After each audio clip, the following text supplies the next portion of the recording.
প্ৰিয় সতীৰ্থবৃন্দ, আপোনালোকৰ মাজলৈ মই এইবাৰ আকৌ আহিছোঁ বহুত দিনৰ বিৰতিৰ পাছত।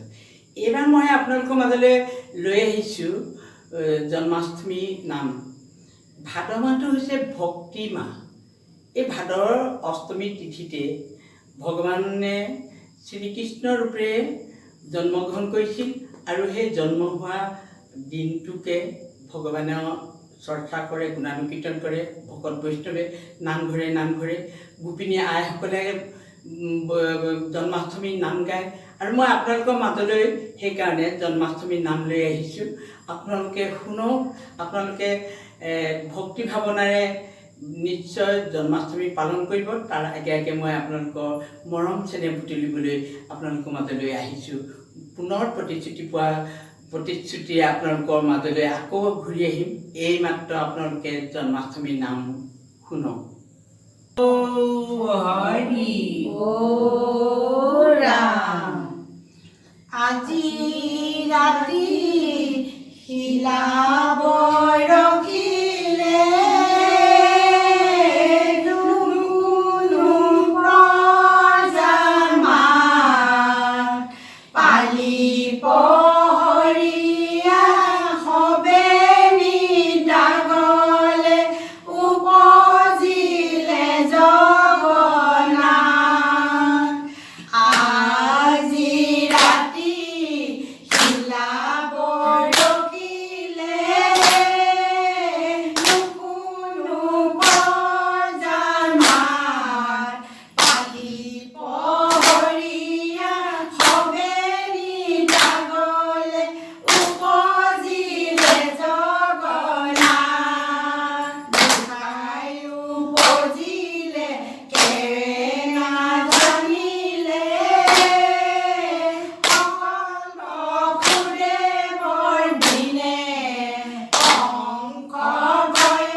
নন্দ ঘৰে যাই তুমি আছিলা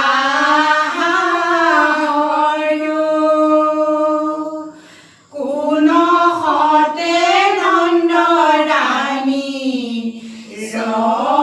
ৰখাইছিলে গৰু।